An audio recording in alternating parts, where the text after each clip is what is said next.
Hey, what's up, everybody? Welcome back to another Skill Riders podcast episode. This is episode number 217. I am here joined with my guest, Alan Gonick. Just chilling. We're going to get into this episode. Very excited, covering model car culture. There's a lot of various things that Alan is responsible for. A lot of history involved photography, Lowrider Bicycle Magazine. The shows that were happening back in the 90s, and I'm very happy to have him as a guest today. And what's up, Alan? How you doing? Good. Thanks for the invite. I'm really honored to be here. Awesome. Yeah, I still remember the first time when I saw you back at the what was it, in November at the show in Pomona. It was the model show that was being hosted there at the NHRA museum. Yeah. Yeah, I remember you were also, I was vending, you were there also vending, and I remember you coming by and saying hi. And Yep. and then we were chilling, and it wasn't until like after where, because you were busy and I was on my side busy too, but then we started to communicate online on Instagram and everything. And then I was just tripping out as to like, I didn't know, how deep and like how connected you were with a lot of these guys that were model builders from back in the day, right? I'm over here thinking that, I've had all these guests and different people that were involved in the Lowrider Bicycle Magazine, but little did I know is that you also played a big role in that too. And recently, what was it, like a week ago, at the SoCal Open, we were having a conversation. Armando Flores, shout outs to him, he was there too, and he was like, man, you need to get him on the podcast. Like, and then you guys started going down like memory lane, talking about a lot of the things from back then. So for like the viewers and myself, please tell us a bit about yourself, and then also we can start off by jumping into the like back in that time, like the shows, how you got into all that. Okay. Well, it was back, I think 89 or something. I was building. I've always built in my whole life. So I remember at age 7, I think I built a Shelby Cobra, $2 model. So basically one day I walked into Pegasus and Larry was there. This was 4 stores ago when he was up on Foothill Boulevard. He was just a double store, and it was Larry working with his father. And I told him, Larry, I want to do a swap meet, sell old kits and everything. He says, everybody's telling me that. Everybody walks in here and says that. So he says, how are you going to get people in? I said, I'll do a model show. And that was the start of this SoCal Classic. And the first one was the Inland Empire model car show, which was kind of funny. It was in a bar, kind of a restaurant bar in Montclair. And, I put people on tables, the vendors on tables, and had tables out there. I had to bring in lighting. The 2 guys that booked the room were, let me say, they were from Chicago, and they're really big guys with Italian accents. I said, well, what are these guys doing in Montclair? Anyway, so while I was arranging, they walked me into their office, and I was kind of shaky about that. But anyway, they looked up at the side and said, look, we could get you a band if you want. We could get you a band. They go, no, I can't afford a band. So anyway, the show went on and everything. Everybody was having pretty much a good time. All of a sudden, it's July. The air conditioning isn't working that well. They fling the doors open and opened up a bar. So, so everybody started having a good time after that point. So several of the people that are known now, Rob Smory was there. Mike Flynn was there. Rick Hicks was there. A lot of the guys that are kind of around now were at that show, and that was well over 30 years ago. So when you think about it, you get that bite from model cars, you're never released from it. I'm sorry. You're going to be doing it for a while. Even if you go away for a little bit, you'll be doing it some more in a while after. So anyways, that's the first one that started up. The second one, the first one was a People's Choice, which was problematic too. So I said, that's it. We're going to be doing a judge show. So the Classic started at the Doubletree Inn, which was a nice hotel. It had 3 rooms that were joined, and 2 of them were vendors. The other one was the show. And at exactly, I think, 12 o'clock, we shut the doors on the show, and the judges went at it. From one time to another, there were 6 to 9 judges. Cody Grayland was the first person to be the head judge. And if you look back in history, his work was magnificent. He was a miniature machinist. And he ended up, after modeling, doing parts for everybody else's Rush Frankler's, S&S detail. He started doing all the little bitty parts, right down to, I think, a 1/12 scale clutch that actually worked on the motorcycle. So that was the kind of first show. We had all those people come in. And at one time or another, we had AMT, the head of AMT, Ed, I forget his name.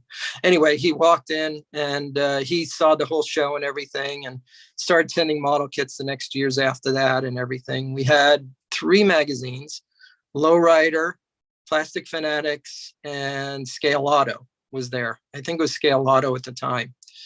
So there were 3 different magazines covering it. The first year, one of the guys that helped me get the show together, Ed Nunez, said, we need a lowrider class. And it was kind of weird because no other shows had it except for us. When we started, there were small hobby stores that would do local shows, but the Classic started lowriders as a class. First year, Robert Antonucci showed up, and we had maybe 5 entries. And I said, Ed, you better boost this, otherwise we get rid of it. So the next year we had 100 entries in the lowrider class. And after that, we had to break it out to 3 different classes. And it was divided by years. So at that point, we started getting Armando Flores. We started getting D.A. Garcia. Half the other guys that were in Southern California started showing up and everything. And the show became a showpiece for the rest of the country because it was getting national publicity from those magazines. And the guys back east going, hey, these are pretty cool. I think I'm going to do one. So all of a sudden, the Midwest started doing it. Guys up in, the higher areas, Montana, South Dakota, they all started doing lowriders. And then out to Chicago and back east and everything. But the numbers were still the biggest in California. And let me tell you, everything happens in Southern California first. All the car stuff happens here. All the design stuff happens here. Everything, the development, all happens here. Drifting started in Southern California. That was one of the first main events that happened there. So, and the Japanese cars, also JDMs, they all started showing up big time and everything. And that kind of helped because of road racing. At 16 years old, I was on Riverside Raceway holding up a flag in the corners and everything for sports car racing. So I saw the original IROC races. I saw the Winston Western 500, almost got edged by Richard Petty once because I kind of went like this when he came to a corner once because he was just growing a beard, and the next lap he came about that far from me with a big smile on his face. So I did flagging on several courses and everything. Started getting into Corvairs at the point, as early on I was into Corvairs. So far I've owned 15 in my life. So, and I think the 15th was the last one, I'm not sure. But always had an eye for European cars. I really like European cars a lot. And if I'll walk around my room right in a few minutes and you'll see a lot of European models on my shelf and everything. But after that, the show was a success and everything. And I said, I want to do something different here. So I put out a flyer to all the local clubs. And at the time, there were in the Los Angeles area and San Diego area, there were almost 8 separate model car clubs. The Valley, San Diego, the High Valley, there was Inland Empire, the Cruisers, and then there was another club in Long Beach. And then there was one in the background. There was a national club, which is AMS, Automotive Modelers Society. And they had a magazine, and pretty cool because it interviewed all the members and everything of the club, which was a national club. Anyway, I put out a flyer and I call it the Meeting of Modelers, or the MOM, MOM. And I was able to score space in the Peterson Museum. At the time, Peterson Museum was owned by City of Los Angeles. So the room was free. So they showed me the room and my mouth just dropped. We were on the top patio on the 3rd floor, facing Fairfax Boulevard. And it was on the corner of Wilshire and Fairfax, which still is today. I looked at the room and it was a glass room with air conditioning. And it was in, I think, May. So it was really good weather. We had really nice sunshine coming in to show off paint jobs and such like that. And everybody just ate it up. All you had to do is pay museum entry, no awards, no nothing. It's just lay down. Each club stayed together, laid down the cars, and everybody was just so casual. They were lounging on the patio outside, and everybody just super enjoyed the whole show. That happened 3 times, the MOM, because by the 3rd one, Peterson Magazine, that's the name on the museum. They helped get the museum. They took it over. And at that point, I think I pulled out because they started charging like big dollars for the room and everything. And I wasn't making anything. I just brought in tablecloths. They did the tables. They did everything else. The second one brought in people. And Boyd Connington was brought in. I could show you a model later on from that, where he signed it and everything. There was Don Emmons came in, who I could show you in the magazine. I had it around here somewhere. He designed all the model cars for road and track model cars. And I think he started going into into model car science. It was the precursor to all the other model car magazines out there. And he laid down all of the original cover cars.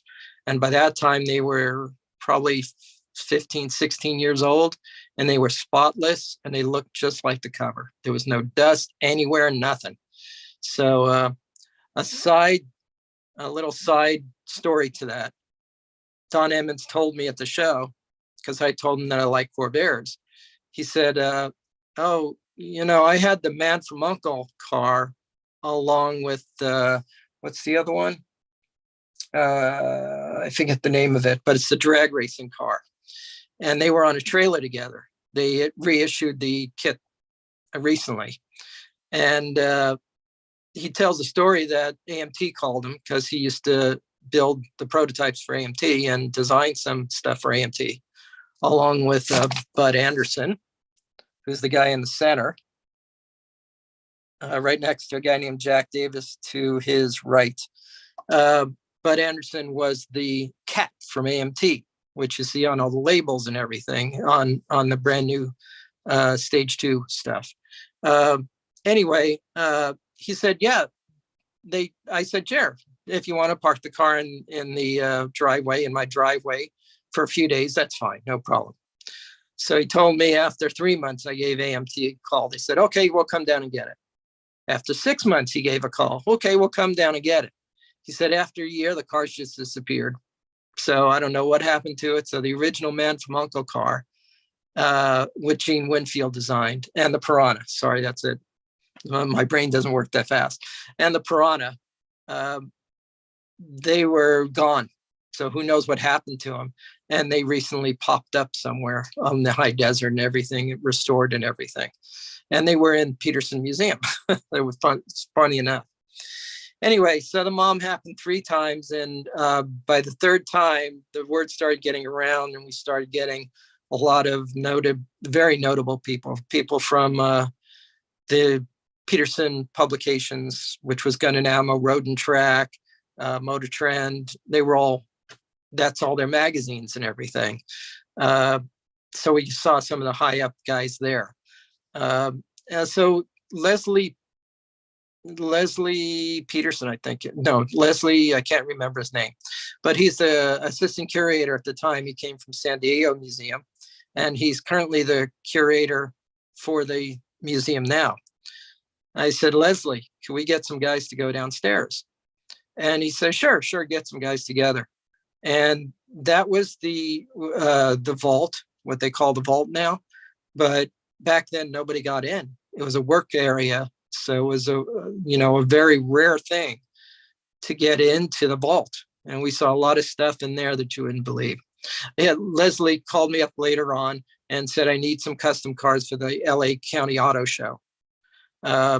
So he said, I want early 50s customs or late 50s customs from Los Angeles. So the picture I showed you, Jack Davis, he was known as the father of the Phantom. So he had some 50s customs and 60s customs. I called up Herb Deeks, which he's still around different shows. You'll see him. He was selling resin bodies at the time and very excellent wire wheels. And I said, Herb, I need your LA Customs one. He said, okay. So I got a hold of that, and Jack had 2 cars. So there are 3 cars, and Leslie said that was great.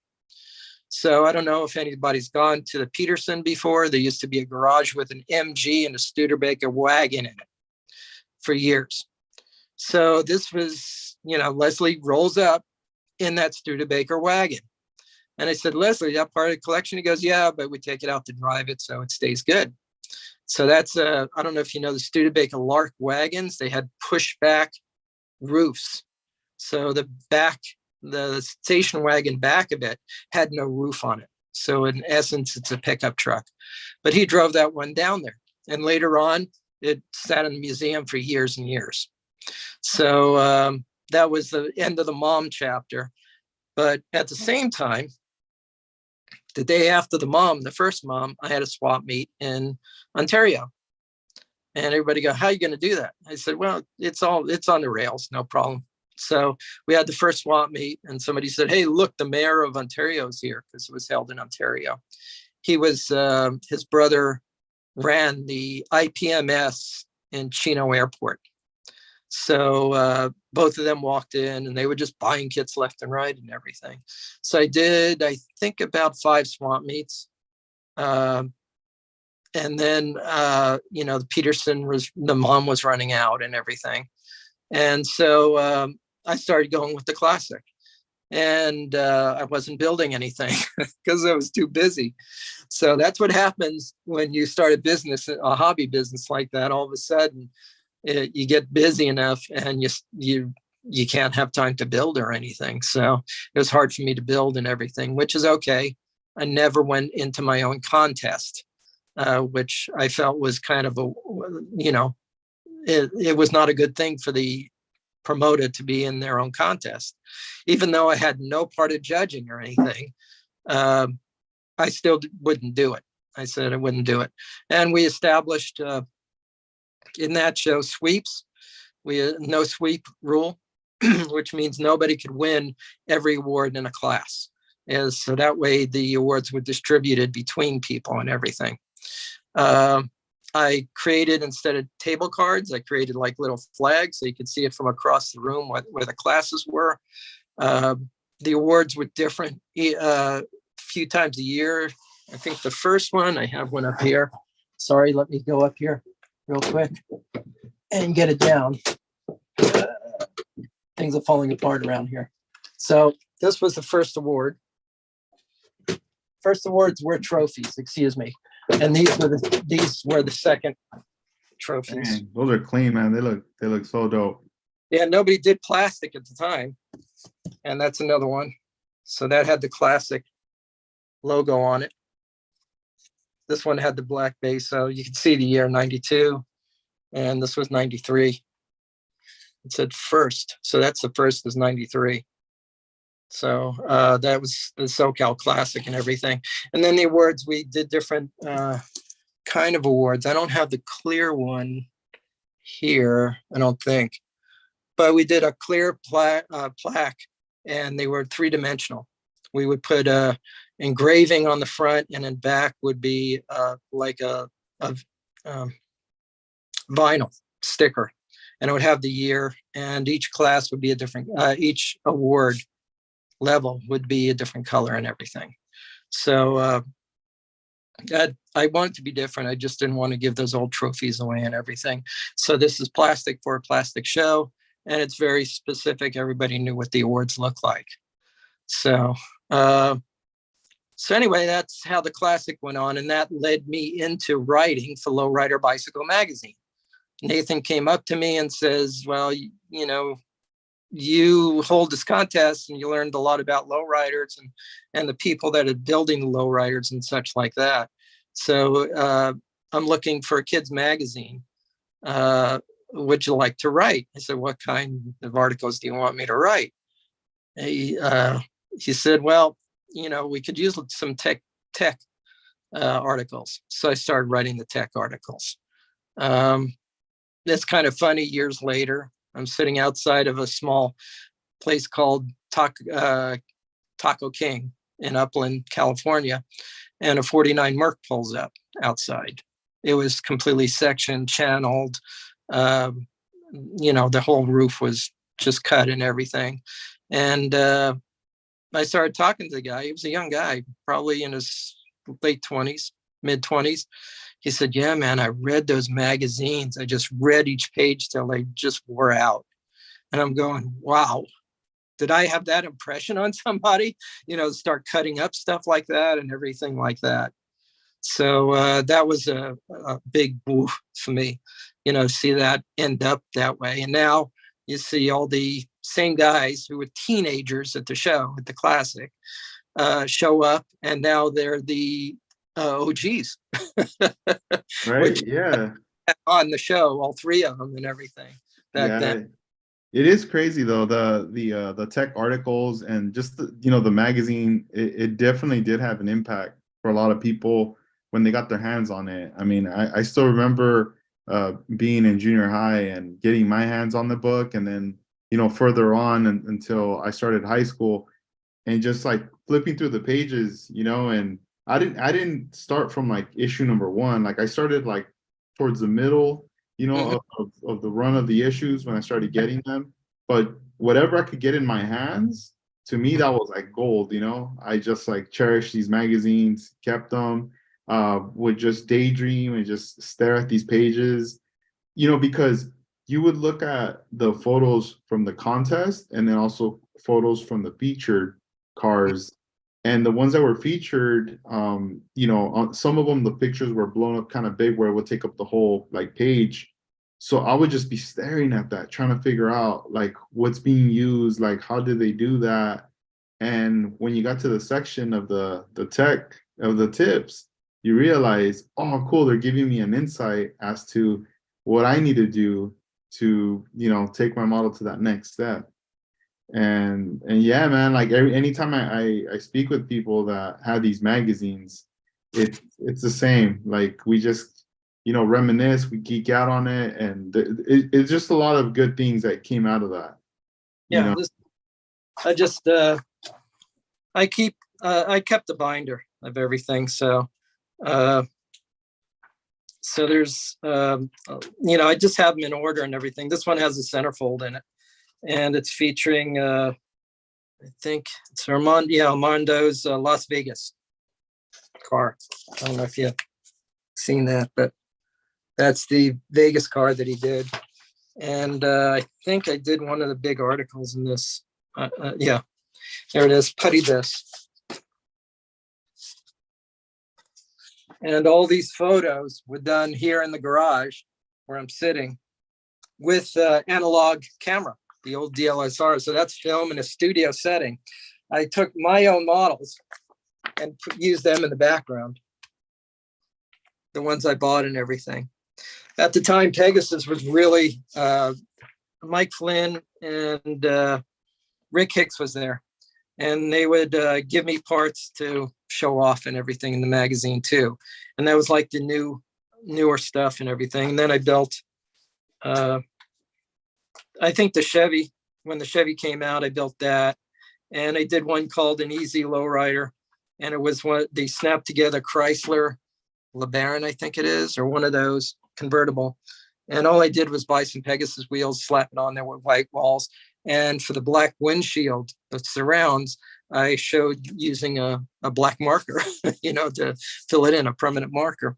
And you get a great looking model in hardly any time at all. So it was pretty cool. That's pretty dope. And as far as like the can you tell us about the shows where you were connecting those 3 shows to get like a final award, kind of what was that, like you were like the best? That was like a big award. It was a triumphant type of thing. And what happened was Randy Atwood, I stole from Victorville as my head judge because Cody moved away. So Randy did all the rest of the shows as the head judge and everything, I think for 1 year. And I got Pat Knowles to do the head judging. What happened was it started catching, and all the people, it was so local, all the shows were so close together. There was San Diego and Victorville and the Classic. So like I said, Randy Atwood was the head judge. So he matched up a lot of the classes and everything. And we matched who's first in what class and everything like that, the best of shows. If somebody won 2 best of shows and high awards in the other ones, they would be a shoo-in for the triumvirate. So I think Armando got one of those 1 year. It only lasted like 2 or 3 years because somebody would miss one show or somebody another, or wouldn't be the best of show. They would only get a second place or something. So there's no real good matchups in, I think the 3rd year it was like that. And then the enthusiasm was kind of running out for that. But the concept was to put 3 shows together and match the winners from 3 different shows for one big award. And I thought of it, and guess what? It wasn't my show that did that. It was Victorville that finally got the awards, final awards and everything. And we made up a special award for that. And I think that might have been a trophy, I'm not sure, for those awards. But it was a short time. We tried it. Back then, it was like, throw something against the wall and see if it sticks or not. And so that's what happened with the lowrider class. And like I said to Ed, I said, Ed, you better get this going. So it was not only Ed, but it was at the time, I think Pegasus Whittier was open, and Dier Garcia was there as the shop pro. And up here, it was Rick Hicks, and he built the Grapes of Wrath, the 51, I think it is, 51 Chevy with the real incredible paint job and everything. Rick was very creative person. And at the time also, what was really funny is they were starting to do Pegasus wheels. They were designing Pegasus wheels at the time. So there was influence coming in from Rick and from Mike, who was a drag racer. And I always asked for custom stuff to come in. So it was kind of a synergy at the time. The good thing is that the Classic, when it happened in Ontario, Pegasus had really good day, probably the best day next to the Christmas holiday for business, because everybody would be coming in for that, including people from out of state. All the vendors from out of state came in. We had 2 or 3 resin people to come in. Mike Walgren, Ray from R&R would come in. And then there was other S&S Rush Vankler would show up. And Roy Sorensen, of course, would show up with Plastic Fanatic magazine. And so the Classic started blowing up like there's no tomorrow. When you went to the Classic, you were busy all day. You weren't, if you weren't busy all day, the first few shows, Mark Weller had a send out for Chrome. We had Bud Anderson cutting up a car right in front of everybody. And that was his art. He was the Barris of model cars. He was the guy that employed Barris and the Alexander brothers and the rest of the customizers that made custom parts for the AMT cars, all the parts packs and everything like that. That was Bud Anderson. So we had a lot of people coming in there. Another thing that I started when the seminars started running out, I did what they call blind modeler. That isn't PC now. I would call it the blindfold modeler now. So anyway, basically we put five guys on a table. This was when the showroom was shut down. So I wanted to have everybody hang out and the vendors, do good sales and everything like that. So anyway, the crowd started growing. Five guys on the table. They were thrown a sealed box, and normally was a snap kit, maybe even a car snap kit, because we put airplanes on the table. We put tanks on the table, and they were normally snap kits and everything. And we give the guys like 15 minutes to try to go at it and build it. And some parts happen to fall off the table every now and then, or get shifted from a tank over to an airplane, things like that, So it was entertaining for everybody, including the modelers. They said they hated it, but they said yes every time I called them up to the table. So sooner or later, that's going to show up again. I think it was a fun time and everything. So anyway, that's what occurred at the Classic, and it kind of set the pace for other shows. Victorville, I think, started like a year or two after the Classic. San Diego was already running, but Cody and I sat down along with Ed, and I'm trying to remember the other guy's name. Anyway, John, I know him as John. He used to do really excellent European cars and stuff. Automobile and miniatures was his business back when. They aren't around for years. But we sat down and started hashing through the outlines of the classes. The little rule book on the back of the flyer. And whoever popped up with a show here and there, somehow they had a rule book to go by. At that point, it became a standard rule book. And that's why we were kind of able to match up those classes and everything for the Triumphant. So there was one in San Bernardino, which all of a sudden showed up out of nowhere. Oh, it's Route 66. So I looked at the classes and they copied my classes exactly, it's right off the paper. So it became kind of a standard. And I blended the judges also. Cody did a good job. He was an incredible automotive builder. Pat Knowles was an IPMS guy, and he built everything from planes to ships to cars, but he stayed in cars a lot. Drew Highwater from San Diego, NASCAR, big NASCAR guy. If you open up old Scale Auto Enthusiasts, you look at the NASCAR parts, and that's Drew. So we brought him in. And then we took out half the staff of Pegasus at the same time, too. Mike was a judge. Rick was a judge. Jack Davis was a judge. He wasn't in the, he sat out his category and stuff. And a lot of the other, Randy Atwood was there, the head judge. And all the other judges had a lot of experience between IPMS, gone to NNL, gone to all the different automotive, events and everything.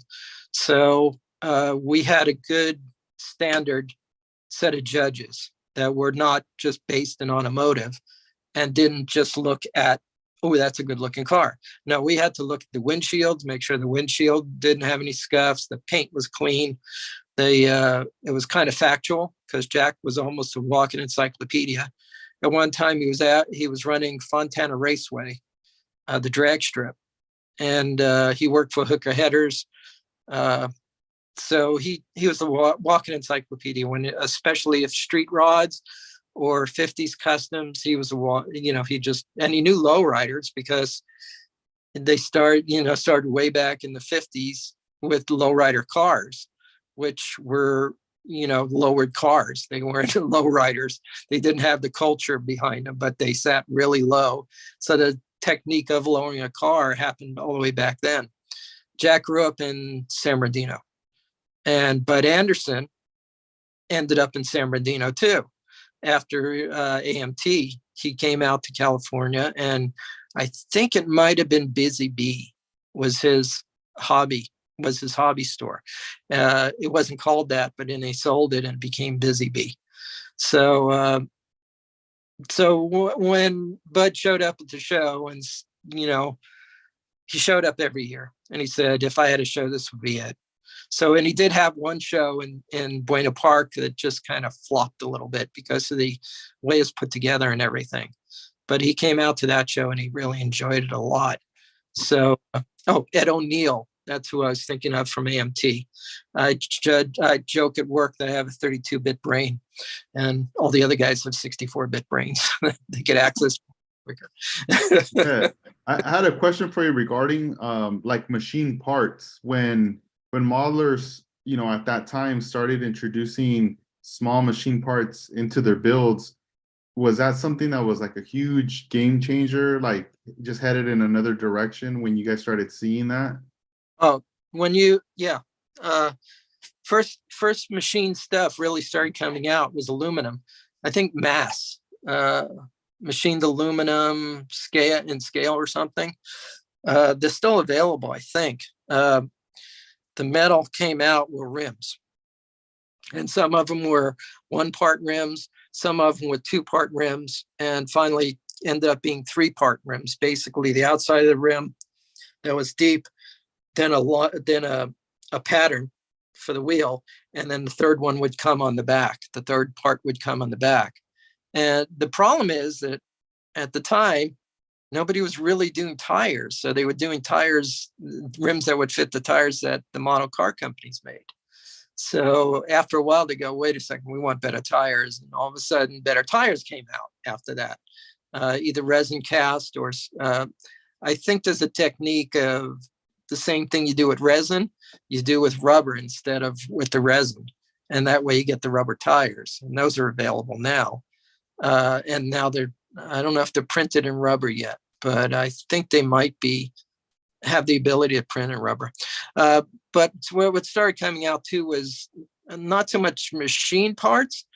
There were aluminum parts that came out, windshields, steering wheels, detail parts for the dashboard. But the photo etch started exploding. And the photo etch gave you scripts. It gave you chrome, the name of the car strips. You got the strips going across the cars and everything. Bare metal started showing up at that point too. So we had bare metal foil going. So all of a sudden, that was kind of, you had resin before that point to do some customizing, but with the wheels, there were 2 or 3 major manufacturers. Photo etch, there were 3 or 4 maybe 5 major manufacturers.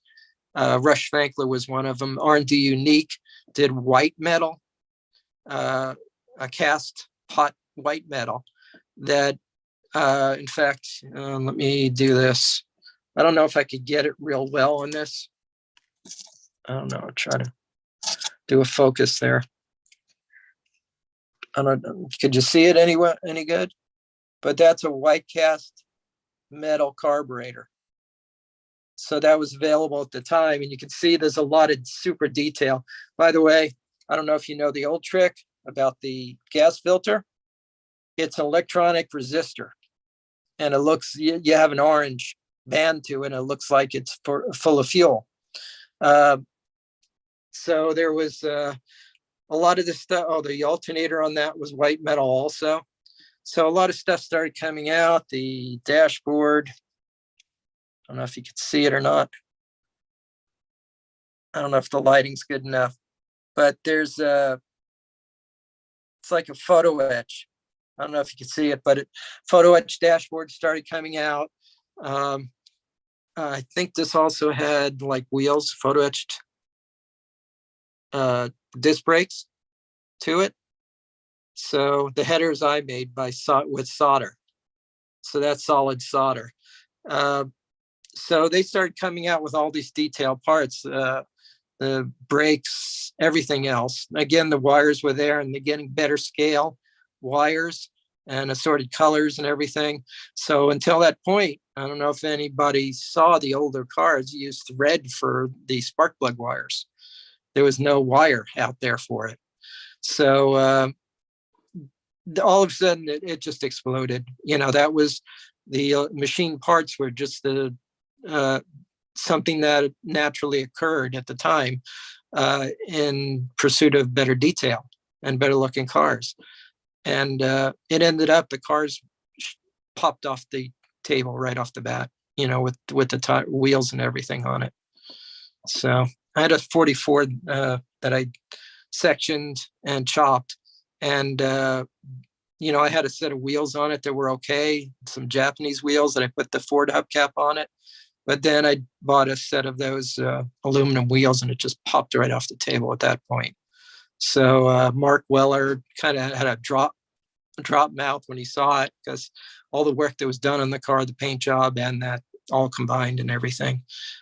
There's an article on making it, and I refer back to the AMS. They put out their whole monthly magazine, and I wrote a full article on putting it together and everything, how to do the chopping and the sectioning and stuff like that. So unfortunately, I don't know what happened to it. One of the shows had disappeared, so I don't know what happened to it. I don't know if I left it or it was lifted. I don't know.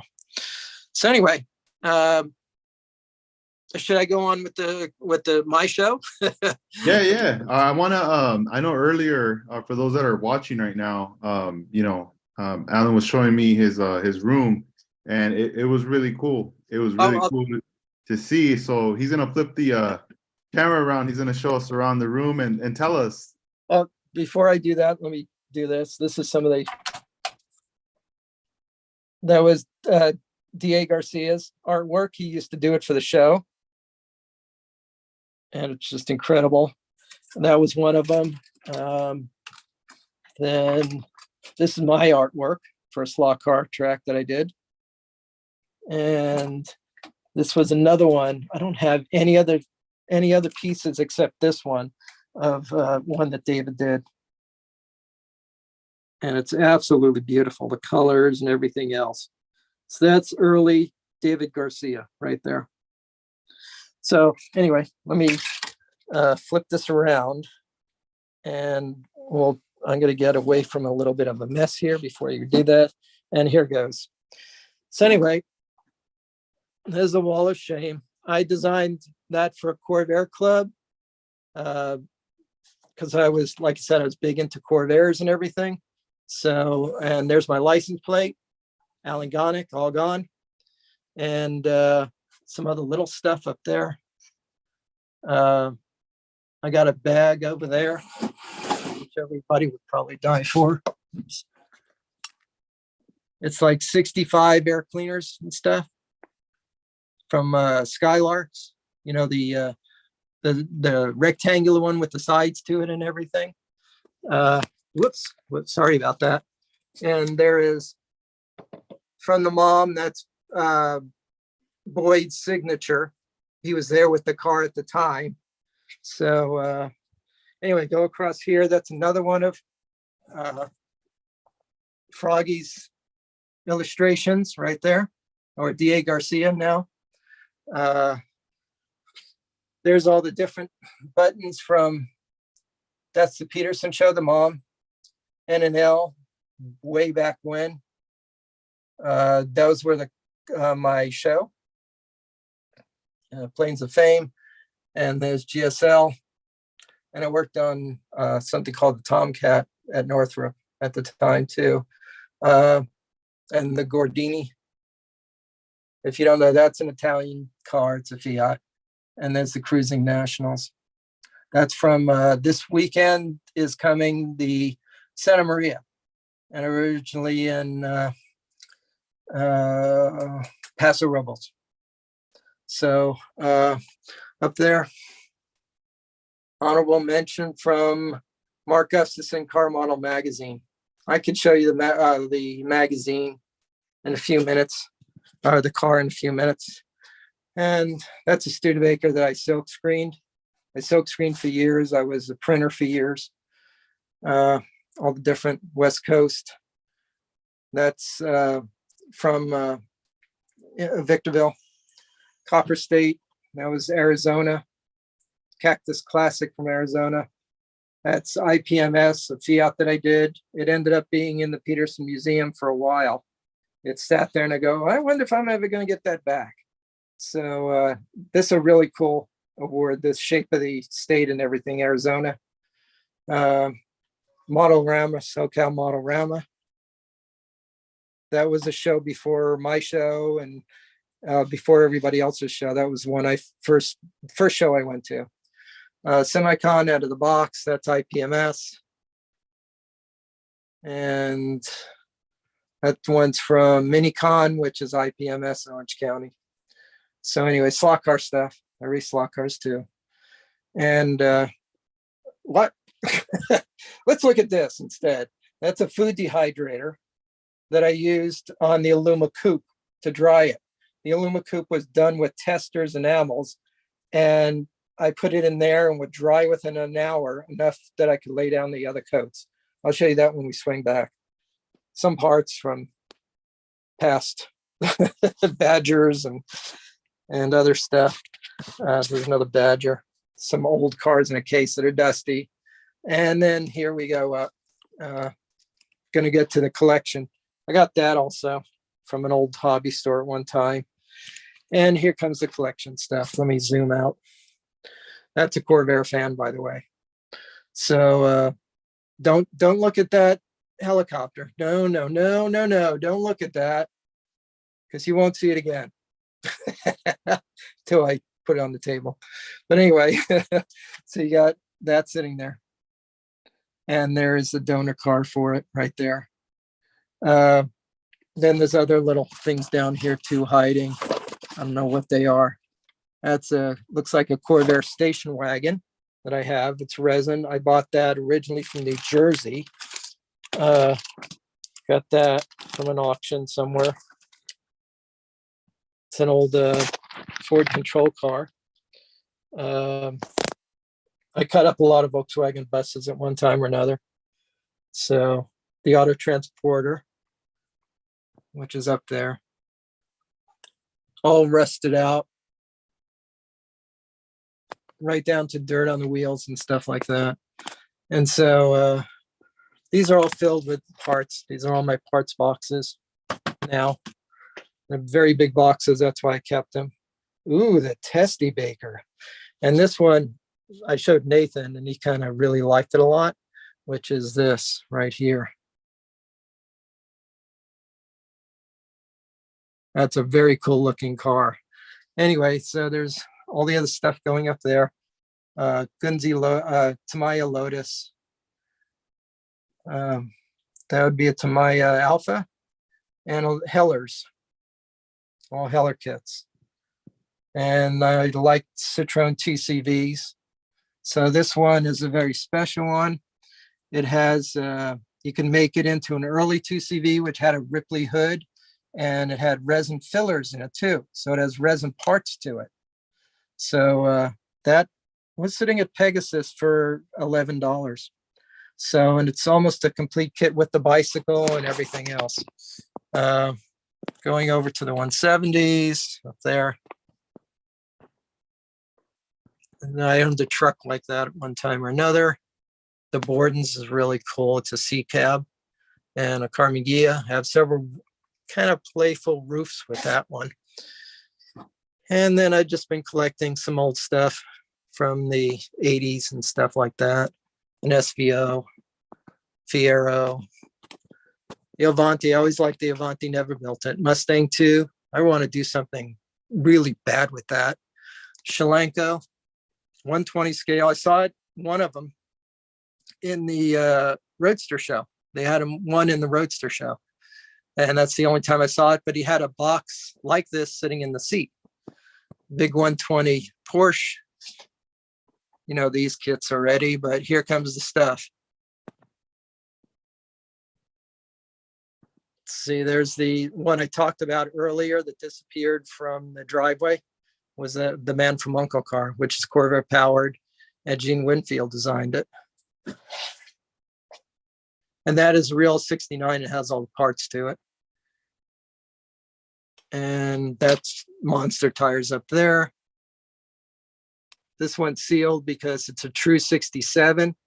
In other words, the difference between a 67, that's a 69 with that light sitting, with that light sitting right there by the bumper. This doesn't have that. And I also have on the inside of my house a Corsa, which was only produced 2 years. So I resin cast the dashboard and made it available. I can make it available again, but it was only 2 years, and it's the sports model that has a special dashboard and such like that.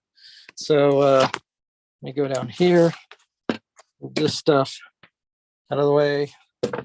I'm currently using a Pache that was sitting around, so I bought a little rack and everything. The compressor's down there, all the little bottles and everything, and my collection of nail polish, which I really like to use. It's really good lacquer, and it's cheap to get a hold of, and you can get assorted colors. The different thinners I use, Gunzy for almost everything, Gunzy thinner. And I had to smuggle in some denatured alcohol from Arizona for water base. So didn't see this in California. So you can't get it in California. You have to go outside of the state for it and everything. So so that's the roll around tour here. There's not much more to see. You saw all the rest of the stuff and everything. The case is filled with all different kind of knives and such like that, and paraphernalia, and silkscreen mat, the name, and there's the Mercedes put together by somebody else. Really cool looking car. And there's other stuff in here, but Skyline. I built a drift car. I don't know if you saw it in the what was the one we just went to, the show we just went to, the Best of show. So the SoCal Open. Yeah, SoCal Open. I don't know if you saw my drift car. It was one of the only real drift cars on the table, because it was dirty and the paint job was rough. Nah, I don't. That's the one thing I've been kind of regretting from the shows. When you have that responsibility of ending, it's hard to step away from the table, because the minute you step away, it's like you need to come back. Because there's someone has a question or someone wants to buy something. Right, you get stopped. Yeah, and you're like, oh dang. And at this last show, my friend was there, but then at some point he had to leave in the morning, and then it was like, all right, I'm stuck here now, so I couldn't jam. Damn, that looks nice. Yeah, it's one of the Craftsman. There's only one problem, that fender. So but otherwise it's very clean and everything. So, and those are ones I did die cast. I restored completely the Batmobiles. I have about 300 Batmobile die casts, and they're not Hot Wheels. They're from Corgis and everything from the past and everything. So here's back to the table again. And that's the one I was talking about, which I don't know if I could zoom up on the license plate. The reason why it has that license plate, that's my bragging rights. That's a Salt Lake winner. So I lucked out and had the weirdest car in sight. It's called the Illumalac. It was at the show. So, but this was all done in one day, all the paint. And it was because, and this is testers, mind you, testers enamel. And it was, I built all the wells, fender wells, and and the pants. I built the pants, and so that they felt sorry for me, so they gave me an award at Salt Lake, I guess. So it's called the Klingon Cruise Award. So the other one, you saw the. For those who don't know what this is, oops, sorry. It only has one door on it because it's a Citron Trifo. So it only has one door. And I did all the brass on it. And the headlights, I made headlights for it. And you saw, like I said, the carburetor. Can't get it without the light on it. Let me see if I can do that. So there's the carburetor. Looks very authentic. And then all the brass, like I said, was done on it. Maybe I could get that dashboard now. The lighting's right. So that's a photo etched dashboard. And I did the side over there with chrome, and all the brass is done by me. And the chassis is all Ford out of a T-Bird. Has the IRS from the T-Bird. And purple. And it has the photo etched discs in it also. And I don't know if anybody saw it yet. It's been at shows. The Trog car. This is meant for the race of gentlemen who races only 30s and below cars. They have to have authentic speed equipment and on it and everything. So there's the carbs. And the headlights, I made holes in them. And the body is completely rusted. I don't know if you can see the texture of it. It's completely rusted. The seat, handmade. That's not a decal. That's thread by thread by thread, making the seats and everything. I made the piston shifter. I just scratch built that, and duct taped the wheel, the steering wheel, and all the wood is done, made by hand, and authentic rust right there, with holes and everything, and the bottom has sand on it. And I had to play with the suspension, the shocks on it. That's me. You see the rods coming through back there from the original suspension, because the Butera chassis sucks, basically. The chassis on it is really bad. Those were from a Corvette, and I put foil. I had a chrome tree that was really flashy, so I broke off the flash and used that as backers for the lights off of a Corvette. And so that's the view, overall view. And let's see, the trailer. I don't know if anybody saw the trailer yet. This is all nail polish completely and airbrushed. I really had to search for the naked lady hubcaps. So, and that's a fade. I don't know if you can see it. That's not lighting. It's actually faded from brown to kind of silverish. I'm proud of this thing too. If I could get it out and show you guys. It's a sign that I made. I picked it up off the internet. Oops, where am I? I'm around here somewhere. There we go. So it has bullet holes in it on the back, on the front, and it's rusted. And then I rusted the back and put the bullet holes through it. So it almost looks like a real tin sign and everything. So that's a little detail nobody will ever see. So except you guys right now. And there's the flag and some boxes. And there'll be more stuff being added as time goes on. The backlight will be added in, which was already made. I just don't have it on right now. And so those are some of the cars I have out. The Fiat, excuse me. It's the one that was in the museum and I never thought I'd see. It's all falling apart. I got to put it back together. But the decals, the roof is completely decals. And the checkboard was cut out and I put on individually one by one. And there's actually no roof on this car. So I don't know. Have you ever heard of Gunzi High Tech cars? If you No. haven't, this is, look at that photo etch. That's photo etch. Yeah. So is the grill. And so the wheels are photo etched completely.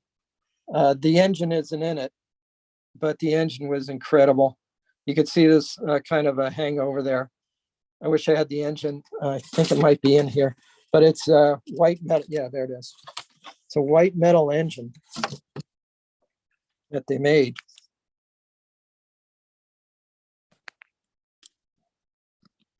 I don't know if I can pick that up. Yeah, I'm trying to pick that up. It says Allbirth in the background and everything. Has detail painting. Yes, that's a 2-cylinder. But the carb is just incredible on it too. And this is all in the kit. I showed you that one first place in box stock. This is the car. Because what happened was everything that you see comes in the kit. And all the photo etch, the white metal, everything come in it. So if you go on eBay and start looking, you'll see there's a series of, sorry about this, series of photo etch cars. I mean, high-tech cars. Ferrari 250, Alpha, a bunch of them. There's several of them. So I'm just gonna dig in here. You know, this one you probably already know because it was the cover car. If I could get it out. There we go. Sorry, I'm sorry about that. Dead space. Okay, so there's the Chevy.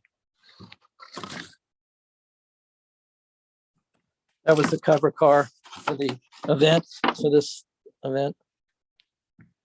And you saw that view of it already. I don't know if you could see it, the metallic.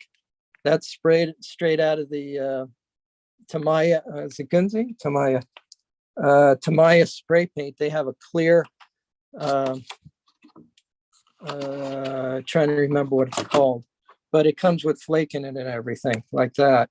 And that's where that flake comes from in the paint job.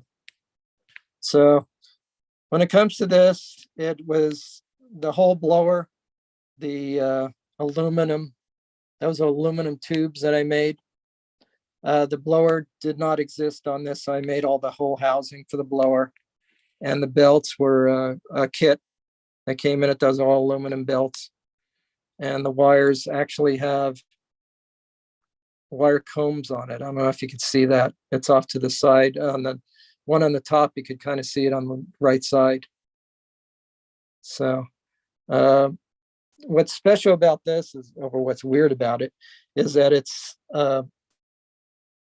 53 front end, Corvette front end, molded. I made the front grille special. And the paint job is, was hard to do on the hood to get it right, because that's a merge of a 53 Bel Air. It was a 51 Fleet Line hood molded into the Corvette, and then the 54 back fenders with that have skirts on it. And then I went into work. I work at a dental school where they have a lot of 3D printers. And they said, could you help me make the back lights for this car? So I made the master, and they said, sure. And they printed it in clear. And I made the spear on the back just from a piece of plastic. And that's what it looks like from the side. So that shows what you can do with 3D, not only just regular parts that are made, but you could also have custom parts made too. And another feature was the widow's peak on the windows. I did both the front and the back in widow's peaks, which is another 50s custom type thing that you don't see too often anymore. So it's a widow's peak on the back. So I also made the inner fenders that match up to the engine. Those are all scratch built. The side fenders are there, but the rest of it was all scratch built after the fact. So paint job, again, that was spray bombed. The whole thing was spray bombed. So, and masked and everything. On this, there's something called frisket, which is a very thin plastic coating over paper. And you could see through the paper on the backing, so you could trace along a line if you draw it. And then you just use an X-Acto knife and do the lines and everything. And it just lays down as a film where you want it. And you can see there's no bleed on it.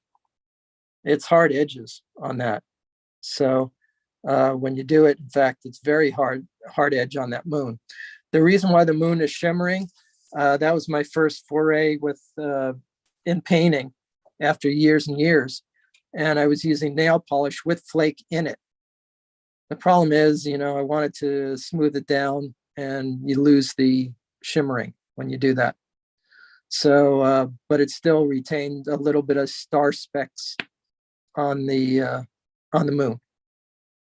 So that was what, 1, 2, 3, 4, 5 colors, all in all. Man, that's a lot of colors. I like those little boxes. I see how when you zoomed in, the boxes are on the back of the trailer with the tape. Yep. That looks dope. What are you using? Is that just what, like a 1mm, 2mm tape? Yeah, I don't know. I just cut it by an X-Acto knife for masking tape. It looks small. Yeah, it looks dope. Yeah. That comes in a truck kit, that Lindbergh. Oh, okay. They come printed. But the AMT had it one time, and I got a copy of it and reproduced it, on a copier and stuff like that. So, and that's, by the way, that wood is like a veneer. At one time, one place was going out of business, bought all this veneer. So I have that, and the same group of veneer was on the street rod. That's all veneer. So it has a stick back to it, but I don't use the stick back. I just glue it on. So, so anyway, that's some of the stuff that I have sitting around. I don't know what's this. This is a truck. I don't know what's in this one. This is a truck that I put together. It's complete wood, handmade wood and everything. Sorry about that. So this has a slip-off hood on it. That slips off. And there's the prize right there. That's incredible. I love these supercharged engines. And the carburetors came from a Porsche, I think. And the air cleaners came from a sprint car. They were so beautiful, I couldn't pass it up. And I don't know if you're noticing this stuff. Talk about photo etched. There is the hose clamps that are photo etched. So you see the wire right there. Linkage go right across the other linkage. And that's a paper clip built in. And that's the old Lincoln. It's available in that AMT kit right now. This AMT kit has that engine in. Whoops, where is it? That one. That's the engine right there. So, but again, the air cleaners were added and stuff like that. So there's the back of the truck. This is completely wood, all scratch built. Whole dashboard, wheels. And let me flip this, has the photo etch plates in it. And there's the rest of the car. Man, that looks amazing. One thing that stood out to me is what you pointed out, the widow's peak on the Yeah, custom car, like on the front and then the back. That, yeah, you're right. That's something I never really see now, and I don't hear anybody talk about that or do that to their customs as of now that I've seen. actually, it came on a regular car from the factory, a Kaiser. Kaisers came with those widow's peaks from the factory. So the customizer saw it and started grabbing it. And I was reading another custom magazine, and they mentioned widow's peaks on it. So that's where it came from. Also, let me swing you around here. Did I show you the original art from DR Garcia? I showed you, but I don't know if did I show you this stuff already? Yeah, yeah. Let's show the viewers though. Oh, okay, yeah. So that's original art from D.A. Garcia. Get some glare off of it there. I have it framed. That was what the shirt was made off of that you had seen in the awards. And this is Jack Davis. That was from '93. That's the logo. And those are the awards from the previous year. And those are the diamonds. That was the Inland Empire show. And this one is the SoCal Classic. And Jack did pretty much the airbrush, the awards. He did everything there. And like you said, Jack designed the hooker header logo with the two hearts. He designed that too, and half the hooker headers too. So very talented man. This thing's sitting around from years ago when I sketched out. I was going to do that to a 2CV. Oh no, that was for the Lotus. I was going to do that on the Lotus, but got too complicated, so I didn't do it. So yeah, things happen. Way too complicated. Yeah, man, that's pretty cool. There's so much, history and interesting things there on your wall and bench. Yeah. And all that. Do you spend a lot of time in there during your downtime when you're not working? Actually, I really cleaned this place up tonight. Yeah. The whole table was kind of cluttered and everything. Mm-hmm. But what's really weird is this was made years ago. Those are silkscreen clamps, and down below is a light. And I used to silkscreen on this table. So my next door neighbor was restoring jukeboxes, and I silkscreened the faces right here in this garage for him. Never got a dime. Nice guy. But I saw it on the jukebox, and it was dead on, exact. Yeah. So cool. Yeah, when you think back to when you got involved, with the contest and building models throughout all the years into now, with what you're seeing now, was there ever a time where you felt like, man, this hobby is like this is it? A lot of people are leaving from it, or was there ever a time when you felt like it was going down, or to you did it always feel like it was stable and it just kept growing and climbing up? No, that's the 15th year of the Classic. It was by that time I could see the writing on the wall. What was going on was basically, sorry, I'm trying to put this down. Basically, what was going on was the number of the models on the table were the same amount or better, up in the region of 400 cars in, I think, 22 classes. So the tables were getting a little bit thin, but I started reading the numbers, and it was lower builder numbers. So people were building more models, but there weren't more modelers. And I said, this is not good. It's not, I could see the writing on the wall.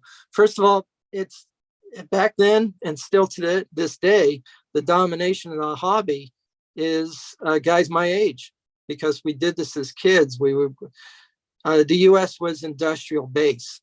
As a kid, I played with a kind of blow up plastic, screw and bolt. As a 2-year-old, 3-year-old, that was kids' toys. So you were born into turning a screw, knowing what industrial is, not being afraid to unplug the toaster and see if you could fix it, or a fan or a heater or washing machine or something like that. You weren't afraid of it because you were born into it. And things like, you knew what a motor was, you knew what electronic parts on the inside were. Uh, my mother would joke about my father putting the TV together with plastic screws, to get it to work again. So basically, I guess what he was doing is maybe, making sure the contacts were good and stuff like that. But as a teenager, I had a buddy that would we would go to swap meets and he would pick out amps and TVs and fix them up and resell them. So I knew kind of what electronics was. It is kind of funny. Arcadia, Pasadena. Pasadena was a small place. I grew up in Temple City. And he would say, oh, what's the name is working with Van Halen and renting in their amps and everything for the gigs. Because Van Halen was in the backyard playing at beer parties. You pay $1 for a beer and you get into the backyard. And there's Van Halen on, in somebody's backyard. So it was a very, very small place. And some bands would play every now and then locally, and it would be pretty big. And the Ice House was there, which was one of the first comedy clubs in the US in Pasadena.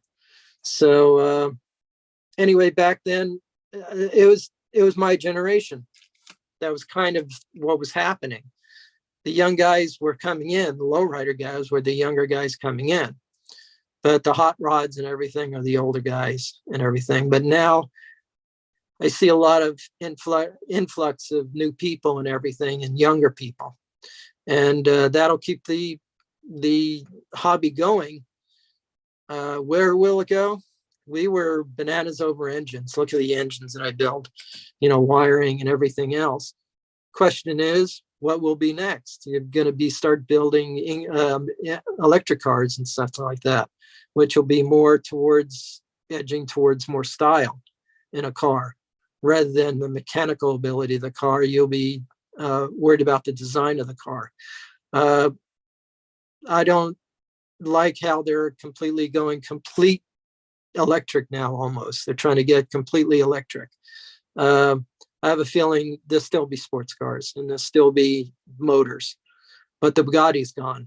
There's not going to be another Bugatti going 300 miles an hour.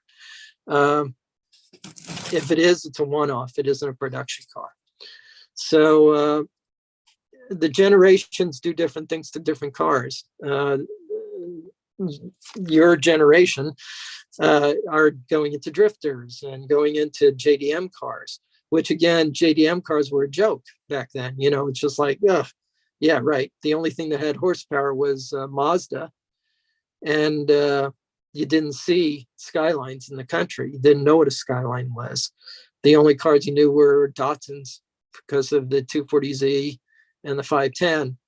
But otherwise, you had a few Mazdas here and there that would go fast, but you didn't see all the good cars coming in, the Cosmos and the Skylines and the 4-rotor cars and stuff like that. So I think, it's going to be interesting to see what's going on in the future as far as electric cars. I could see cars actually going into motion now. And does the line draw between slot cars or radio controlled and model cars? So static model cars. Again, the static model cars will always have better detail. And for some people that are doing detail, that's where it's going to be, is model cars. It'll be interesting to see. I know a lot of the old timers. I knew a lot of the old timers. And it's good if you get a chance to go up to Winfield Show. That is like no other show around, because Gene is sitting there with his creations all over the place. He has a junkyard in the backyard where he's been pulling parts. He has molds for older Chevys and Fords and everything. And then people show up with all these different cars, including Custom Car Garage by Ian. The guy that comes over, I forget his name, but he has all the wild cars and everything. He showed up at Winfield show, and Ian shows up at Winfield show. But you got Radio Bob sitting there with model cars. It's an okay show, you know. But it's just interesting to be around that vintage metal and people that are emulating the vintage metal and stuff like that. Santa Maria is another show that's coming up next week. That used to be Paso Robles, where all the head customizers, they would all park behind the hotel. Barris would sit there with Winfield, with some of the Alexander brothers. Everybody, customizers would be there. And I was lucky enough to see or know about the customizers, you know, the old time 50s customizers that are started, you know, the designs and the thought process was starting Hot Wheels and what they did in Hot Wheels. So you can see what goes on. By the way, there is a model car builder that is the head of Matchbox Cars, head designer of Matchbox Cars. And he just walks around. I'm not going to say his name, but he's out there. So he's seeing the model car tables and getting inspiration from them. Oh, that's cool. So he's still like staying in touch, in tune, you know, with seeing what's going on right now. Yeah, I walked up to Pegasus, and he was walking into Pegasus and said, "How you doing?" Because he was a modeler in my contest, and he cleaned the tables. Oh wow. Yeah, he's still a nice guy too. Yeah, you know, I keep wondering, you know, like, you know, have you been going to show like model car shows like every year since back in the day, since the 80s to now? Yeah, I was on and off. Yeah. I would breeze by if I had nothing to put in. Rusty, I forget his last name. You know, the guy who runs all the car shows. He does Grand National. He did the show at the Grand National, and he did. Wes showed up to that, and the Trog car was on the table, and I took second place. I mean, come on, we're talking Wes, right? So I was proud to get a second place against that. He had that multicolor car, the Ford truck. Yeah, that's crazy. Yeah, and that was in the same class. So I took a second place in that class. I'll take it. It's fine with me. But that's the one thing about model car shows is the camaraderie of everybody. You know the people, you catch up with them, see what they're doing and everything. Sam Freeman showed up at the show we just went to, and he popped out from nowhere. He has a garage that he used to fix up Ferraris for people and maintain them, and all these big muscle cars and everything. He used to be Freeman 5 resin, and Mike Flynn would do the masters, and he would pour the funny car bodies. And he showed up out of nowhere, so he's going to build again.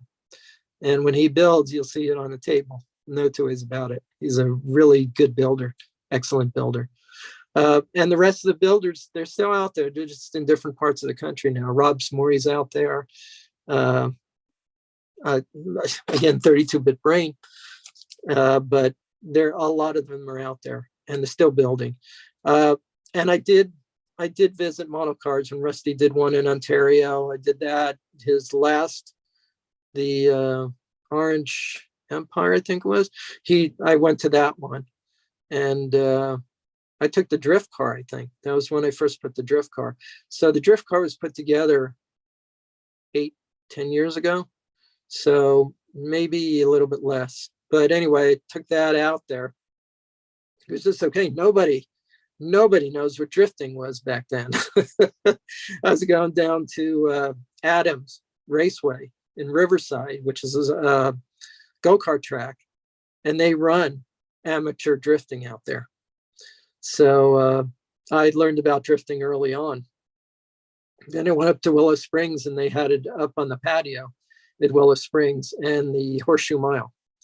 So because I went out there for a road race to do photography, and caught a lot of drifters out that day too. So it was pretty cool to see all that stuff.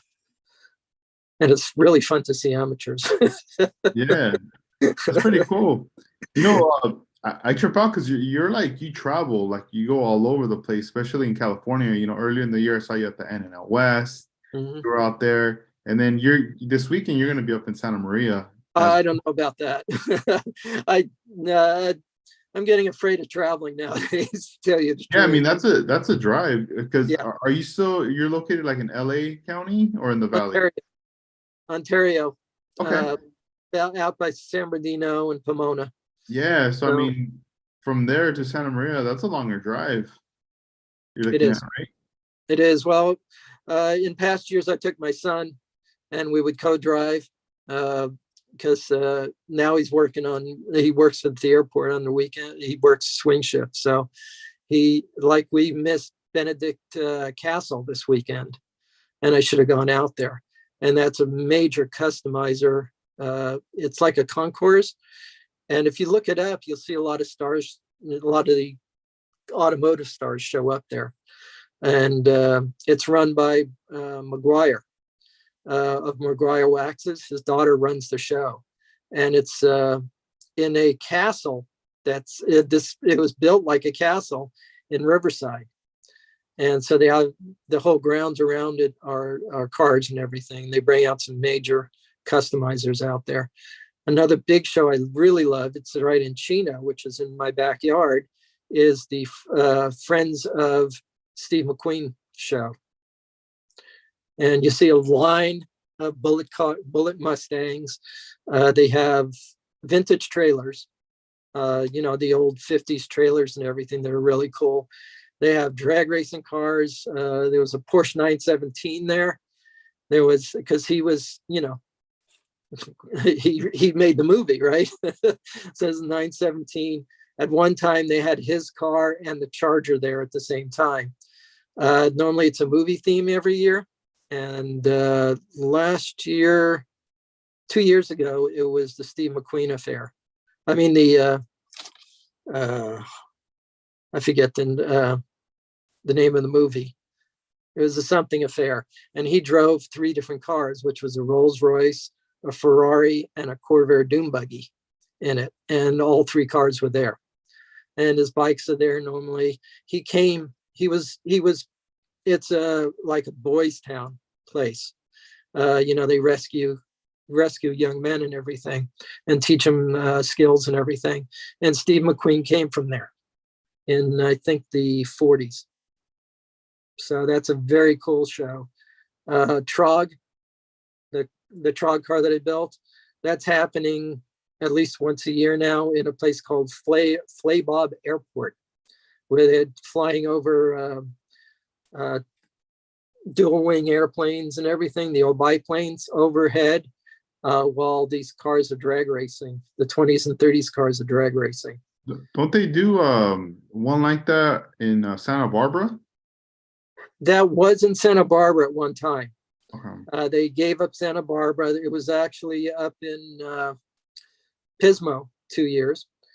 Went to Santa Barbara 1 year. It got rained out really badly at Pismo. They went to Santa Barbara, really good show. The Orange Crate showed up there. There's a model car, the Orange Crate. It's a 32 chopped, and it has like a mid-engine. It was a drag racer and everything. That was there, and it did an exhibition run.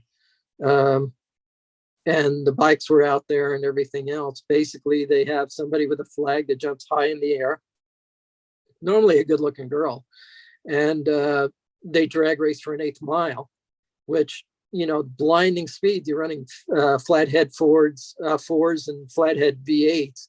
You have blinding speeds at the end of the trap at about 50 miles an hour, maybe 60 if you're lucky. So, but it's just the whole idea. It's loud and smoky, and it's just a very cool environment and everything.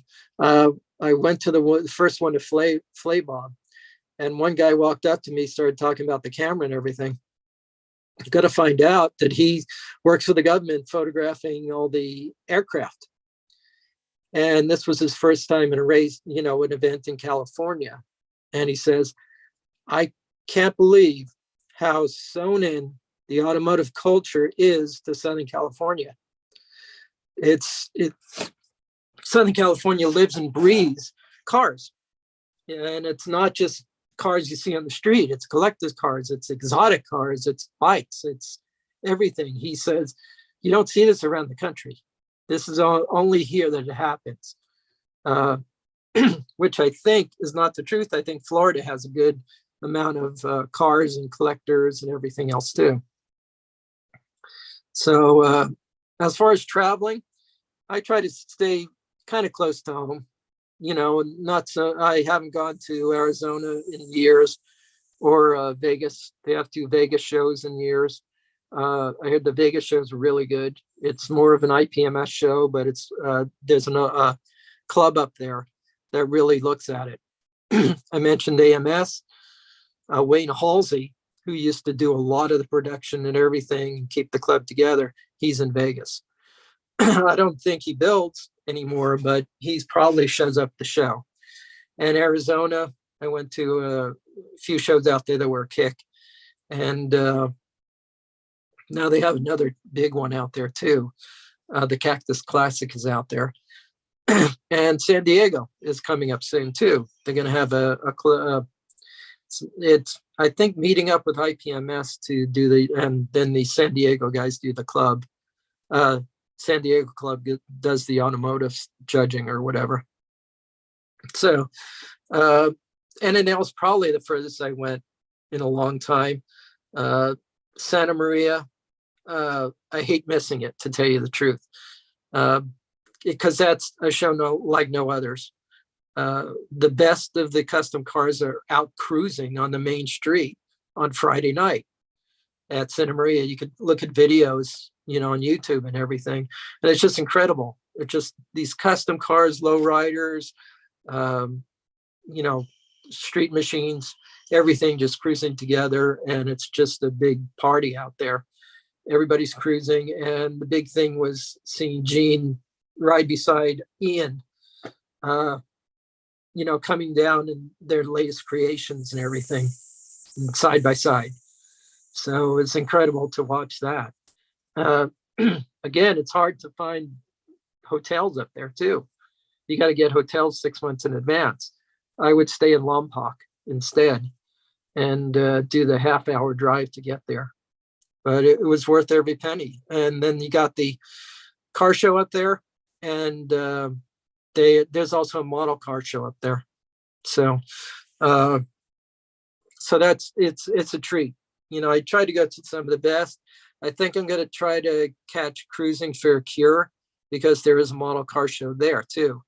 The person that runs it is a very good modeler, so the judging will be very fair. Jones, I'm trying to remember his first name, but anyway, he's been a builder for years. He owned a hobby store for years, and he's a top modeler, national modeler. So the judging should be pretty good up there in that show. And you get the rest of the car show too. I guess I'm always wheeling my camera, and you know, the linkage will be there. You can see my page, and I've done, I know I do at least 20 shows a year, if not more. And then I pick up local shows too. There's a Chrysler show that's here locally that garners about 300 cars a year. So it goes from early vintage all the way through to all these Chargers sitting there and Challengers. You know, the new cars. Yeah, that's a lot of shows, man. You hit up a lot of shows. Well, there's one site for Southern California. It's called SoCal Culture, SoCalCarCulture.com. And they have a calendar of all the cruises and all the big shows and everything in Southern California by city in alphabetical order, by week. So actually by day. So, and that used to be owned, I'm trying to remember his name, Dave Lindley owned it. And he would show up at all my model car shows and photograph all the time and put everything up on Foki and everything. You know, he had his own page. And on that page, there used to be all the model car shows too. But he died years ago and it was taken over, and that's kind of faded away. I'm sorry to say that there were coverage of every local model car show there was in Southern California. You know, I watched so many people go through that show. I'm trying to think of his name right now. Steve Magnani. He had a show on Discovery, I think it was, about model cars and putting together model cars. He works for the auctions, the big auctions. He's the low voice that knows all the tech about the the specifications of the cars and everything. He used to vend magazines at the show, so it's like Mike Morgan, another modeler. He was on the cover of Hot Rod magazine for his Nova, and those two run together in different places and everything. I was up in Vegas with Mike Morgan. It must have been a Vegas show. I guess I might have gone there at one time. We rented a car, a little cheap Econo box or something. So I'm, going through the back parking lot. And all of a sudden, he pulls the e-brake. The guard goes, "Wow!" So he was kind of crazy that way. He also had a what do you call those things? Gasser. He had a Rambler, and he was driving it up to Vegas, and it rolled over on him on the freeway. He came out fine, but he's pure racing. His father won the first Pro Street championship, so racing is in his blood, so to speak.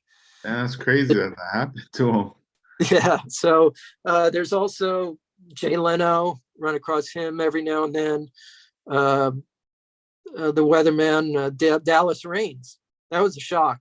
So this beautiful Beamer 2002 with fender flares and everything in Pasadena in Morning Octane, which is a show that used to run all the time. And it just pulled up front, there's a hill that comes down and you see it pulling up. You go, it's a great looking car. And here comes Dallas Raines out of it. And I started talking to him. I said, "Do you race it?" He goes, "Yeah, up in Willow Springs all the time." So another time, Adam Sandler. I was up at Willow, and I saw Happy Gilmore jackets on all the guys that are go-karting. And I said, "Where's Adam?" He goes, "Oh, he's up the hill somewhere," because the garage was up the hill for the go-karts. So we're walking up the hill. This guy's walking by with a hat and glasses on. And I go, "Is Adam up there?" He goes, Yeah. I thought I saw him up there. I walked 2 steps and said, No, I want a photograph now." And that was him walking by. Oh, wow. So, That's a trip. yeah. So another one is Adam. What's his name? He did the Man Show. Anyway, I was up at photographing at Laguna Seca, Mazda Raceway, whatever they're calling it now. And my buddy was running in a 510 Datsun. He raced 510 Datsuns. And so I caught him coming down the hill, down the corkscrew. And there was the Datsun lookalike. It was actually Bobby Allison's car. That was a BRE car, Datsun BRE car, prepared by BRE, but Allison raced it by himself. And it had the same markings and everything, same livery as a Datsun BRE 510, which John Morton was running in the right time. So I caught him, another one, and they all were in the front. Adams was in focus.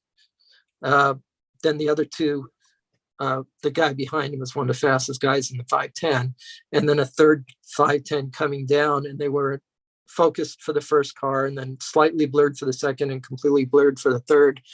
His people called me up and said he wanted a picture. So I said, okay, if I could deliver it. So I got to see his garage, and he owns all of Paul Newman's old Datsuns. He collects them. So all they were on the racks and everything, along with a Lamborghini Miura and stuff like that. Adam Carolla. Sorry. Yeah, I was about to say that. Adam Carolla, Yeah. That's a trip, Yeah. dude. And I watched him race a few times too, in the races, because my buddy was racing the 510s. Okay. So I hung out with the 510 guys and I saw him. I got a great picture I could send you. It's him in the front windshield of a B210, which he bragged had original paint job on it until he crashed, of course. Dang. And Yeah. with all this, you know, like all these things you got going on, when you know, when you have time to like finally sit down or you're inspired to work on a car, when does that happen? Like, is it on the weekends or is it during the week for you? It all depends. Normally I could sit down for an hour or two and after, dinner and stuff like that, and work on a piece of a car or something. I don't know if you saw the post of the tractor trailer I'm doing, the semi. Yeah, that was one of your recent posts on Instagram. Right. Yeah, So, you saw the use of plastic, right? yeah, yeah. So like, are you doing this like late at? Do you stay up late working on your models, or is you're uh, doing it in the Normally morning? 11 o'clock I go to bed and stuff like that. So Okay. it normally about an hour or two. Yeah. I worked on the plastic like 2 nights because I got the idea I'm going to use a Coke bottle because I like Hmm. the streaks in it, the fins in it. So I said I like that, but it took a lot of work. I had to cut up 2 different bottles to get what I wanted. Then I figured out I better do the sides and flat plastic and then match the the Coke bottle to it. And so it worked out pretty successful at the end. Um, it's still in construction. It's going to be a Mad Max Waste World type of thing. And so, amazingly enough, I said, Larry, you have any barbed wire in scale? He says, yeah, we might have some downstairs still because they produced it at one time, and it's Pegasus brand and everything. So I went in second time and bugged him, and one of the guys went downstairs and got it for me. So it might be some of the last in existence. I don't know. So that's going to have the barbed wire on it. Been picking up 3D printed uh, cabinets, toolboxes. Uh, you have a trash can that looks incredible. It has the little handles on the side and everything, the plastic handles, and has a lid on it and everything, like a Rubbermaid. It's incredible. That's So, crazy. Do you ever yeah. like think, man, I wish we would have had this back then with the 3D printing? Oh, yeah. Oh, yeah. You had to do everything from scratch if you wanted to. Some resin casters were making toolboxes and stuff, and you could pick up some of the tools from some of the older kits and everything. I don't have it because it isn't in good shape. My Ford, which was my big foray into a lot of the contests and everything, is a 4-door 40 Ford. Uh, it was a Ford, like a dual cab, and then had a wood bed just like the orange truck had and everything on it. A lot of detail on it. All 4 doors opened. I made the whole back end completely, and the doors and the insides and everything all together. And um, that had, I got a photo etched set of tools, or no, it was white metal tools. And if you look in the passenger side door, front door, there's a vice grip for to open the door. So I Damn. grew up with that kind of stuff. Yeah. So uh, so anyway, that was that. Yeah, there's as far as having a 3D printing, uh, a lot of people think that that's the way the model cars are going to go. If you want to, you're seeing it all over the place now. If you cruise on the internet and into Facebook pages and stuff like that, there's actually a Facebook resin page uh, that people are playing with. Printing 3D printing page. People are playing with the 3D all over the place, and all the bodies that everybody always wanted are out there now, and they're coming out more and more. And the variants of the bodies are coming out. Different race cars, more detail in the NASCARs, and a lot of the customs are out there. Flintstone's been out there for years. I saw him at one of the shows up north.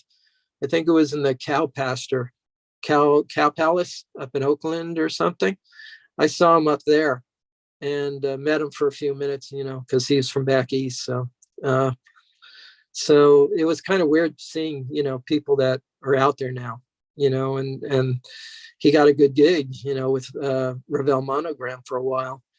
And so and then he just went independent after that. So I think uh, I like you see what I've been doing in this with the Citron and even with the Trog car.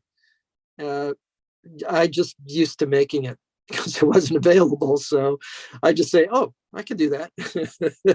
I wish I had a lathe, but that's about it. You talked earlier to I forget who it was. Yeah, I'm sorry, I'm forgetting his name. He won at Salt Lake, the big guy that won at Salt Lake from Southern California. He was talking about a lathe. Oh, Daniel? Yeah, yeah. I've been kind of looking and hoping for a cheap lathe, and the closest I could find for cheap is a bead machine. They call it for making beads, and it's a miniature lathe, but I don't think it has as much control as a mat would. The micro mat does, and I think Joey has one, a micro mat, because he worked with Mike for so many years that he just ended up buying a micro mat, and he's machining everything Yeah, himself. yeah, it's a trip seeing the stuff that Joe Alterworks has been coming out with. I grew up with Joey. He was a kid in Pegasus, and Mike was teaching him everything in sight, and Joey soaked it up, and he started showing up on the shows, and you go, oh my God. And that's even before he was machining stuff. So, and I remember some of the early builds were all JDM stuff. It wasn't street rods. So that was the influence in Pegasus on JDM. Was Joey. He kind of helped it edge in there, and he was also there and suggesting what wheels should be done and everything else. So I've joked with Larry. I said, as soon as I retire in 5 years, I'm going to work for you. I just said it that way, and he kind of looked at me, and I could walk in there and I hopefully I'll go in there and start boosting the automotive stuff. And Yeah. Pegasus, Tell us before we wrap up this episode, tell us, plug in the model car meetings at Pegasus. Yeah, it's every third Saturday at Pegasus Hobbies in Upland. And we've been having small meetings, but the first one was gigantic because it was right after the Spirit of Speed show. It was right around the same time as the Spirit of Speed. I think I held it on like a Saturday or something. Everybody showed up, all the promoters and everything else. It's a small, I'm calling it the Plastic Cruisers. I'm revising the name Plastic Cruisers, which I had the art around here somewhere for that. And the original art. There it is. Let me get it. Wait a second. Yeah, go ahead. Yeah, so this is cool. So this takes place at the Pegasus hobby store, and their new location. They used to be in Montclair, and then they moved to a new spot right here. Let's see. That's Plastic Cruisers logo. That was from the day when it. I like that, man. That looks dope. Super. Yeah. Cool. Who drew that? It's really cool. The thing is that the Plastic Cruisers would walk into a show, and that would be the end of the show. It was that type of thing. We had a lot of Mike Morgan was in there. A guy named Mike Parrott was there, and he was the first one that came up with the telescoping antennas on cars. It would physically telescope out, and he had all super detail and everything. Anyway, getting back to the meeting, the good part of the meeting is, first of all, we're sitting in this little room, and there's all kind of garbage around you. And you're going, oh my God, look at this. And it's old, accurate miniature Chevys are sitting around. Prototype parts are sitting around, because here's a secret, guys, if you don't know it, that's Mobius. Pegasus is Mobius. That's their company. So all the Fords that are coming out, all the pickup trucks, those from their design there, and a lot of the artwork flows through there. A lot of decision making is flowing through there. Larry, the owner, is the one that's doing it, and the guys behind the counters are kind of putting input into it too.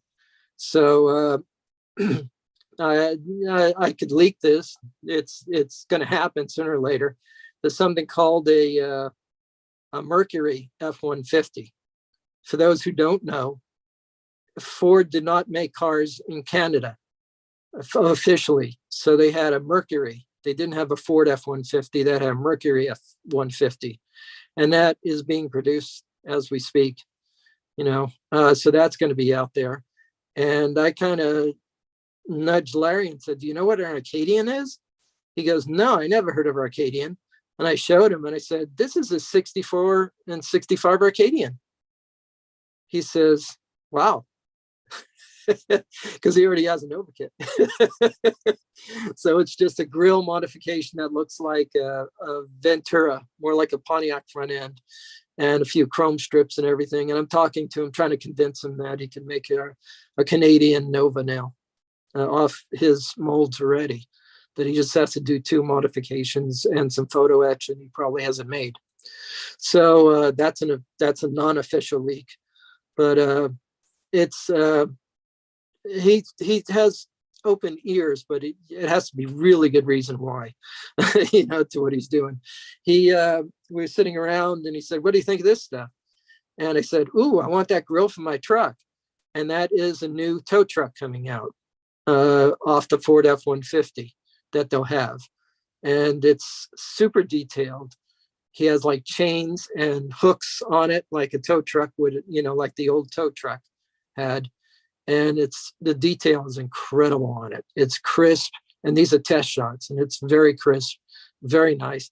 He says, yeah, this part isn't right. This part isn't right. It's going to have to be corrected and everything. But I got the cow pusher out of it for the truck. So I want that cow pusher, Larry. He said, just take it. So you go around, just look behind the counter every now and then, you'll see parts sitting there because something's wrong with the kit or something. So they have to look at it and repackage it or something like that. So, but that is, if nobody knows it, it's no secret that Pegasus is more Mobius, kits. So if you're hot on those kits and you're in town, you could buy it right off the shelf. There's no rarity to it whatsoever. They have more than enough stock on the shelves. And if you haven't been to Pegasus, if you want to come down, it's like I said, third Saturday night. You come in at 5 o'clock. Whatever you buy before you go into the meeting is 10% off the total bill, not off pieces, but off the total bill. And you can get Mobius kits there.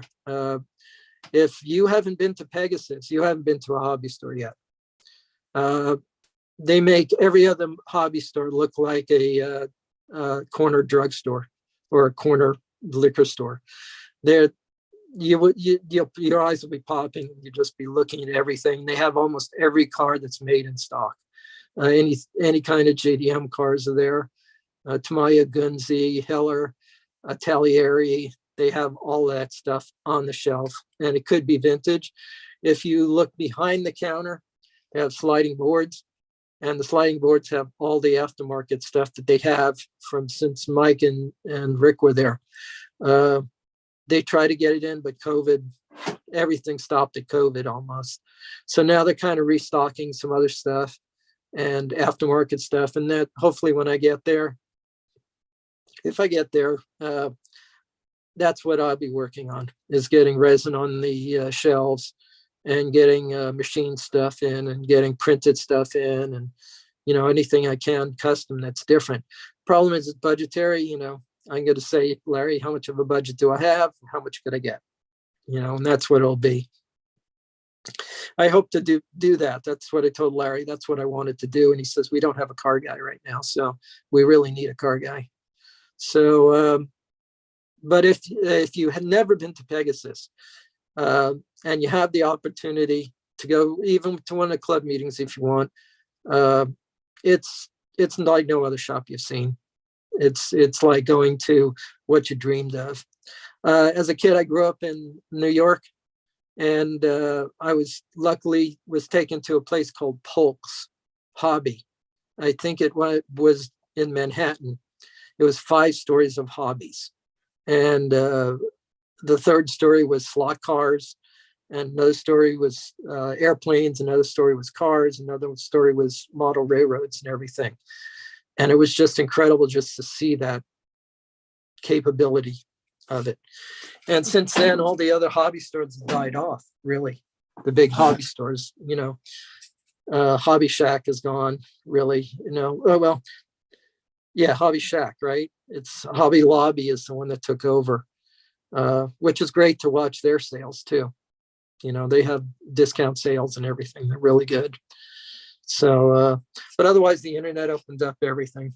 And there's also car auctions on there. If nobody knows about it, Facebook, that you get on there for a few hours and just watch these things go by, and you could bid on them if you want, or just see what kits were out there, vintage kits that you didn't even know about. And the guys will be chatting about it and everything on the side.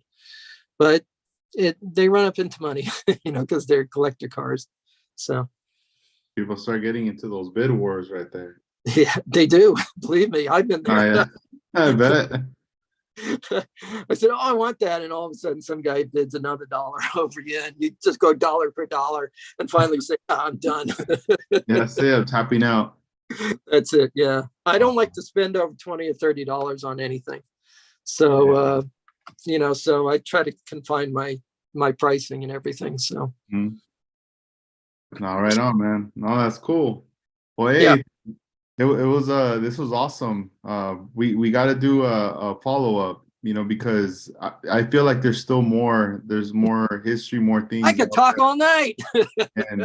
and I feel like there has to definitely be like more parts, or even like a future episode pairing you with someone from back in the day too would be pretty awesome too, because I'm sure there's some stories and things that will come up in those conversations. There's a guy called Jim Bunch. He sponsors a lot of the awards. He's a crazy guy, and he's a graphic designer, and he wins wherever he goes. So yeah, and he's still around. He still shows and everything. So nice. No, that sounds cool. Well, yeah, we'll keep in touch, and let me know for future, and I hope to see you in Pomona this year as well. I'll be out there at the again, like we were there last year, so hope to see you there at that show. I don't know if I'll be vending, but I'll definitely be going. Yeah. I'll be there for sure. And I just want to shout everybody out too that was tuned in from the beginning and still tuned in right now. Viewing and also for the episode's going to be out the audio later this week. So thanks for tuning in. The links will be on the description once the episodes are out. So this way you could check out Alan's photography, and I'll be linking the Instagram and also his Facebook page right there. So this is 65 Lokes checking out. This is episode number 217, and thank you again, Alan. This was awesome. Thanks for listening. Yeah, no, thank you, man. This was dope. This was definitely dope. Thank you. So you have a good night, and we'll keep in touch.